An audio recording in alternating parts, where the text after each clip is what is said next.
afternoon from the kitchen, folks. I've got another unboxing film for you. In this film today, I'm going to be opening, testing and reviewing this Tectake Fruit Juicer. So if you watch my channel, you'll know that I grow a lot of fruit in the garden. I make alcohol with a lot of it. I want to start making some cordials as well. And I wanted a more efficient way to extract the juice out of the fruit than what I usually do, which is putting it through a sieve and lots of manual intensive work. I came across this device on the internet, which does it here on the stovetop. Now this is similar to a steamer, but not the same as a steamer because of the way it extracts the juice, not just softens the fruit. So I want to go through this with some fruit that I've got from my garden. I'll just talk you through that. So I've got some windfall apples just there.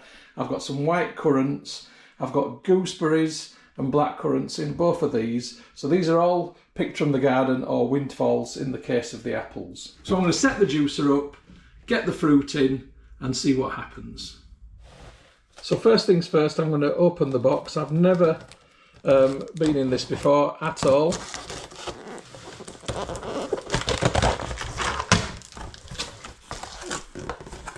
Okay, so some instructions here. We'll have a look at those in a minute. Got a lid. Take the plastic off. A layer of protection.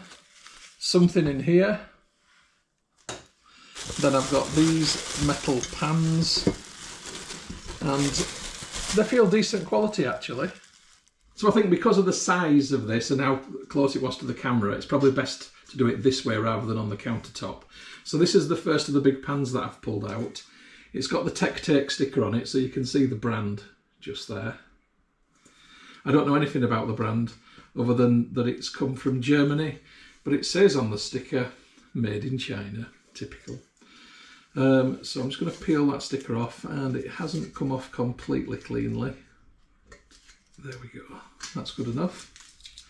And the pan itself, it feels quite good. It's got a good weight to it, a nice solid bottom, feels sturdy enough. I'm not sure which part of the device this is, incidentally. I've got a tube. Ooh, exciting. I like a tube. Okay.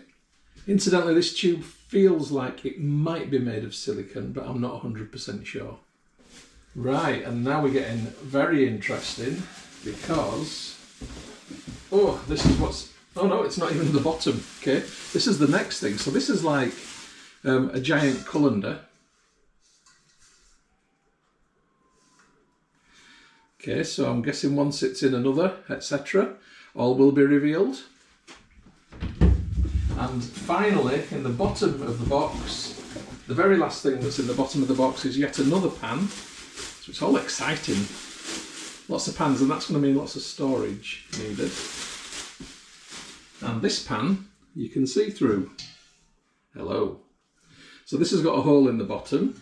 It's also got a little spout just here, and I'm guessing that this little spout and this tube will be getting to know each other. So let's have a look in this. It's very well wrapped, and it is okay, so a little tubey thing, metal tube, and a little metal picking uppy thing. I'm not 100% sure what these are, but I'm now going to show you everything that's come out of the box. So here it all is. And here's the instructions. I'm going to have a quick read through these.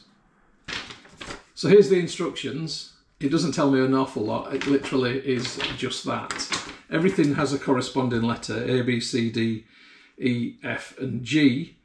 It doesn't really fully explain. There's a cautionary thing there in English which tells you that the steam is scalding hot. Yeah. Pleasant cooking with the steam juicer. Instructions for use. Fill the water container with water up to a few centimetres under the edge. Place juice container on top of water container. Having filled the basket with fruit or juice to be used for fruit extraction, place the fruit basket in the juice container. Close container with lid.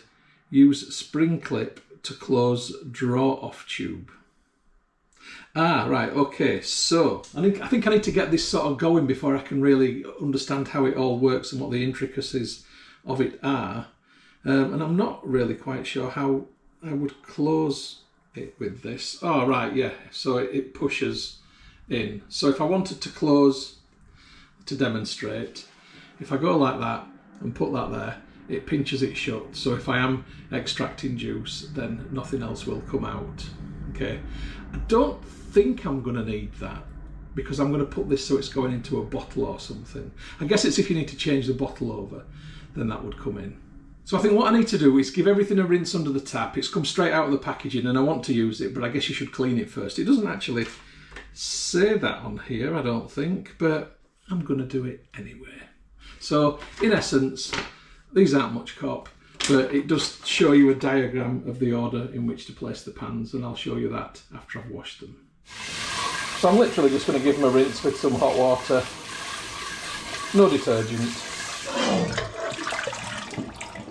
Okay, they were easy enough to rinse. I've still not worked out what this is for, but I'm wondering if it's some kind of metal bit that you can put inside to extend your tube by adding more tube into it. And in fact, on the diagram, it does show it at the end of the silicone-y, rubbery tube. So I'm just going to pop that into the pipe.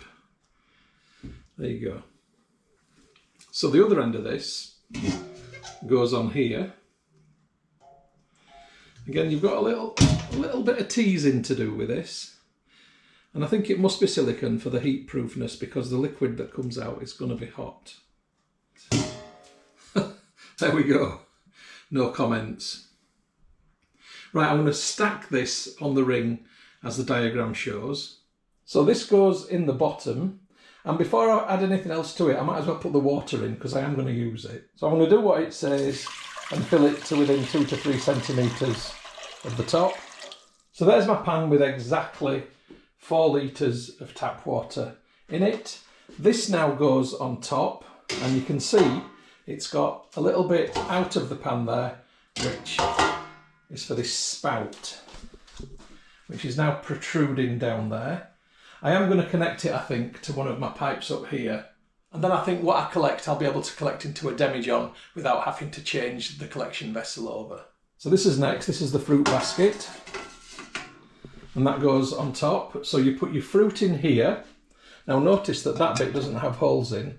That bit goes over that bit just there. So if I put my fruit in here, when it starts to drip liquid through, it will begin to fill this up and it will come out of here.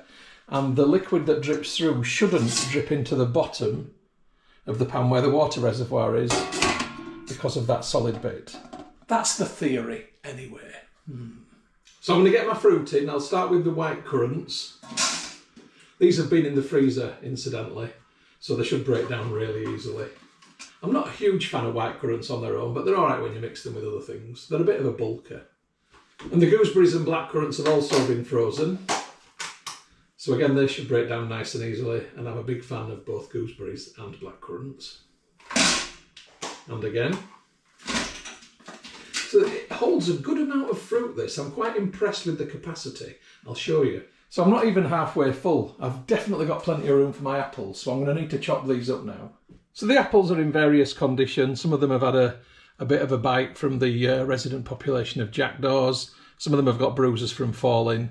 I'm not too concerned about that. What I'm going to do is just basically chop them down a bit. I was thinking about coring them properly, but they're so small that I think I'm going to lose so much apple that it's not going to be worthwhile me doing that. Like so. It does look good though, doesn't it? But yeah, I'm going to lose a fair bit of apple, and there's nothing wrong with that. I can still extract juice from this. So I'll take that bit out. But no, sod it, I'm going to keep all the apple. So I'm going to chuck all this in. So what I'm going to do, I think, is just to cut them down the middle, just to break them apart, so that the steam is exposed to the flesh. And in fact, I'll chop them into quarters, and it doesn't matter about the bad bits, don't worry about that. Steam sanitizes everything. I'll try and avoid putting the sticky bits in if I can, but I'm not going to worry about it if they get through.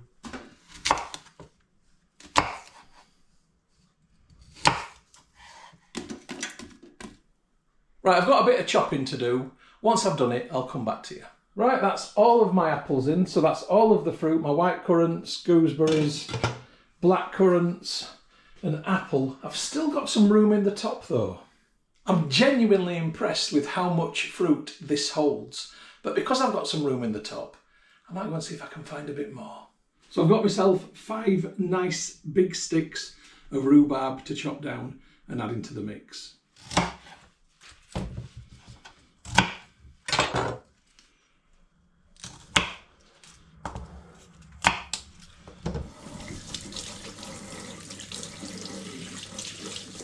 Just give them a little rinse.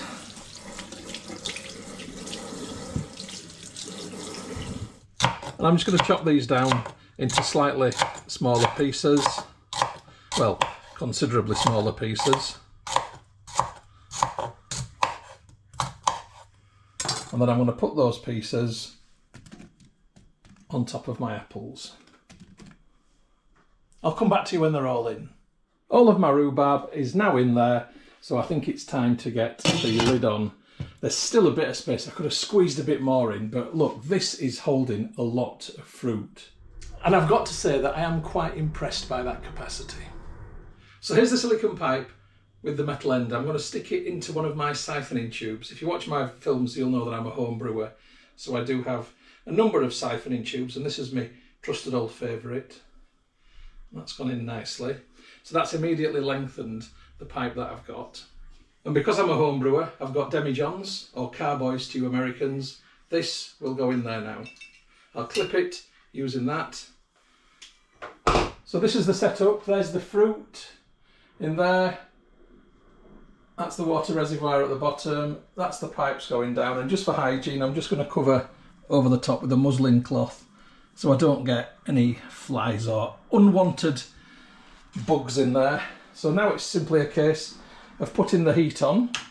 So the gas goes on low, ignition.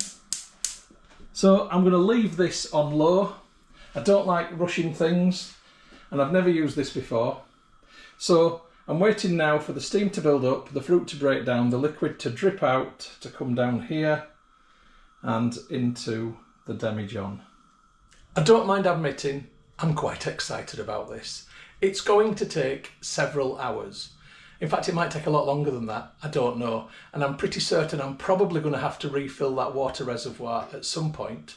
But I'd rather do this slowly than nuke it on maximum gas. I like to do things slowly. So I'm going to come back to you when something's happening. See you then. Apologies, I'm back. Incidentally, I thought I'd better tell you how much this cost. It cost me £68.99 and I bought it from Tectake directly via eBay. There were various sellers selling this on Amazon for £30 more. It was over £100 from one seller. So it's definitely worthwhile shopping around. And I bought it, like I said, directly from the people that manufacture it, Tectake. Well, just a little update. It's been on for an hour and 15 minutes. As yet, nothing through the pipe, but we've definitely got heat and steam building up now inside the top. The pan's too hot to touch, so fingers crossed it won't be too long. And you can hear the boiling in there as well. Okay, it's been an hour and 45 minutes. I've been preparing dinner, which is in there. This is going to be a chicken and vegetable Chinese style soup. And I'd not actually realised what was going on next door. So the level of fruit here has really dropped. You can see how the rhubarb is beginning to look a bit macerated. But more importantly, what is going on down here? Yes, it's happening. I am collecting the juice in the demijohn. I can't believe I missed the first drips coming out, and I've literally been stood here preparing food. But yep, it's happening, people. Exciting. Right, just as an update, and I couldn't film this because it happened all of a sudden, I've had to stretch this out so it's alleviating the weight on here because this actually popped off the end. Now I've pushed this on a heck of a lot further now. It was only on about up to there before. So it's on twice as far, and I'm pretty confident now that it won't come off. But this won't hold as much liquid in the pipe now before it drains in because I've stretched it out. So I'm on 2 hours and 45 minutes. And this is doing pretty damn good. got to say, I'm impressed.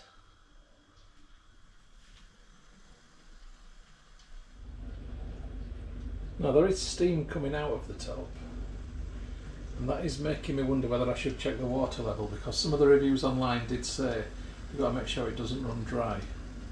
The background noise is the dishwasher, but I'm just going to lift this middle pan so I can have a look at the water reservoir underneath visually. And there's loads of water left in there, so that's great.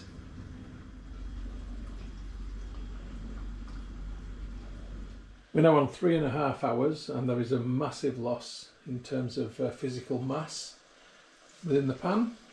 Moving down, we're probably on approaching 2 litres, maybe getting towards 2.5 litres in there. Just a little stressy update. I've just had to do some work on this because the steam that's coming out is so hot, and I'd not realised how hot it was. The plastic pipe that it was connected to after the silicone pipe on there that was going into here couldn't tolerate the heat, and I could see that it was going to fail. So I've had to literally swap everything round, and now I'm doing this. But look at the steam coming out. You can see how hot that is. If I hadn't done this, the plastic pipe that was being held in place in the demijohn would have slipped out of the clip, and this would have been all over the floor. So I have had a bit of a drippage as I've been sorting it out, and it has been a little bit of a swear fest, but you haven't had to see that. And this is now where I am. So I've got to appreciate the fact that there's now no protection from like alien bodies getting in there. So this will probably need a simmer tomorrow to kill off any bacteria that might have got in. But at least it's all dripping now into one place. This is what I've gathered so far in the demijohn. Honestly, I can't tell what temperature that is at the minute, looking at the thermometer label on there, but it feels hot to touch, not warm, hot. And incidentally, I've just lifted the middle pan to check the water level in the bottom pan, and it's still absolutely fine. It's still at least halfway. And this has now been going for 3 hours and 45 minutes. Okay, this has now been going for 6 hours. The reservoir hasn't emptied, and it's still producing, but I need to go to bed. So I'm turning this off now. I've got a feeling that it might have extracted all the juice that it's going to extract, because what seems to be coming out now looks quite clear. So I'm going to switch this off now. Okay, I've emptied the pan that it was going into, and I've turned the heat off for tonight. But this is what I've got so far after 6 hours. Okay, now this is on the lowest heat possible, but that is all pure juice. The level of the fruit in the pan has massively gone down. So what's in that demijohn is definitely an extraction that was bulking this up previously. So on the face of it, it seems to be working just fine. But I didn't put this on till 5:15 in the evening, so a lesson learned from doing this is put it on first thing in the morning, so you've got all day to do it. I'm going to bed now. It's getting on for 11:30, so I've had to switch this off. It was still producing juice, so what I'm going to do is I'm going to put it back on in the morning and see what else I collect.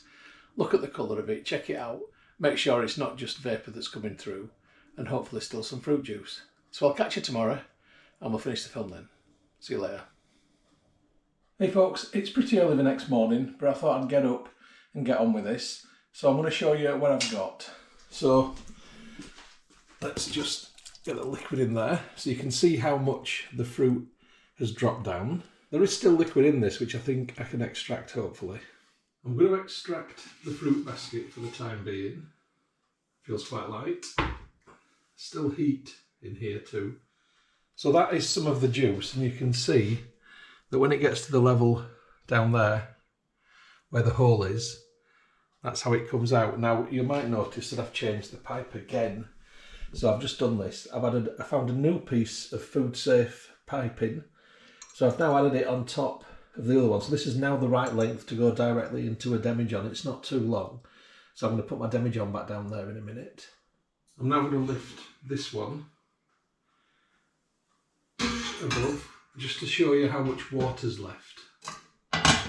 So there's still a good litre of water in there, and it hasn't really discoloured, so it does show you that the juice isn't dripping back into the water. So I'm going to add another 2 litres of water into the pan. I'm going to put it back together.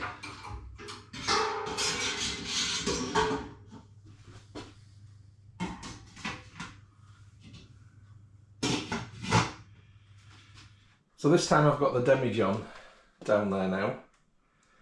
And what I'm going to do is I'm just going to take this clip and I'm going to put it so it's over the metal. And I'm just going to start it up again.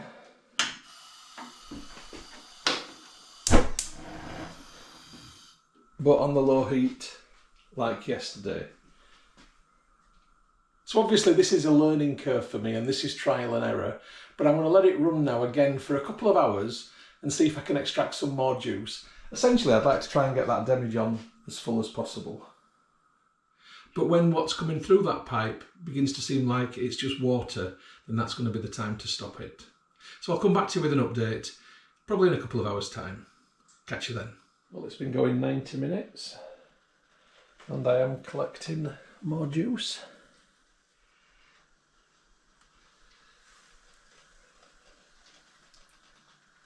I'll let it keep going, I'll come back to you in a bit.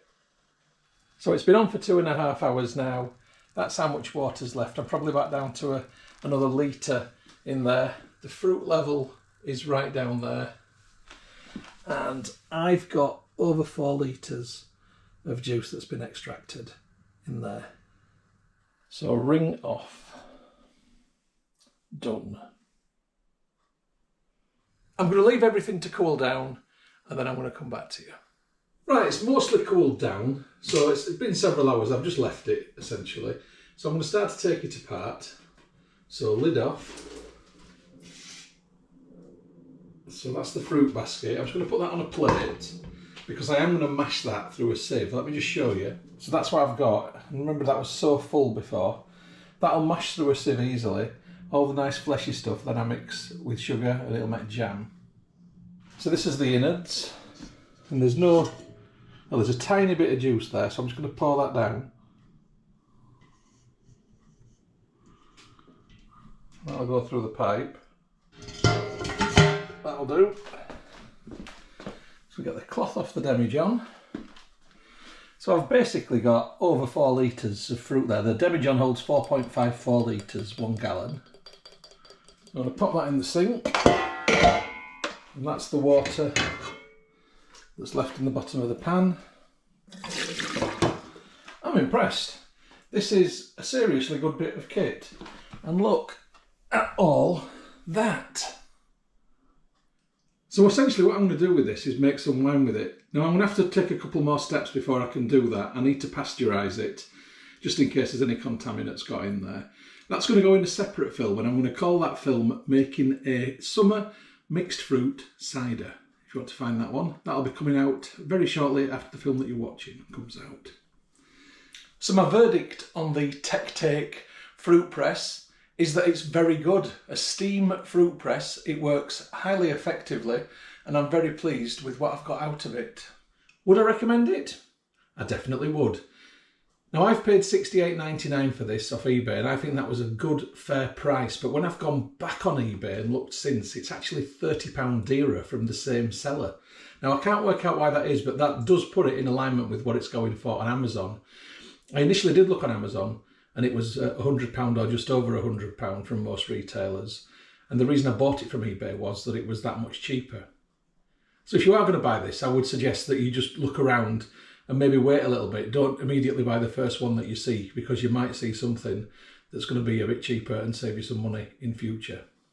But this is a great piece of kit. I've enjoyed using it and I'm going to be using it lots and lots more. Right, catch you on the next film, folks, whatever that may be. The film that you've just watched is a Moss Home and Garden production. You can find more by going to www.mosshomeandgarden.co.uk. I'd just like to say thank you very much for supporting my YouTube channel and for watching my films. It really is very much appreciated. If you haven't already done so, please subscribe to my YouTube channel in order to receive future updates about the home and garden films which I upload. You can find my YouTube channel by going to www.mosshomeandgarden.co.uk. Please click on the red subscribe button. When you've done that, a little bell will appear. If you press that also, then you'll get future updates about the films which I upload. If you like my films, if you like my style of filming, then you might also like my travel channel, which you will find by going to youtube.com/Stuart Moss or type in www.mosstravel.tv. Again, if you could subscribe to that channel, it would be hugely appreciated. If you'd like to get Moss Home and Garden updates on Facebook, then please open Facebook and do a search for Moss Home and Garden, and you will find the page. If you like the page, then you will get future updates on there. And if you'd like to connect on Instagram for home, garden and travel photography, as well as some stories, then my username is StuMoss, STUMOSS. If you'd like to connect on Twitter, then my username is @StuartMoss. And if you'd like to contact me about film usage or any other issue, please just email me on stewmosshomegarden@gmail.com. Once again, thank you very much for supporting my channel, for watching my films. I do appreciate it. I'd just like you all to have a great day.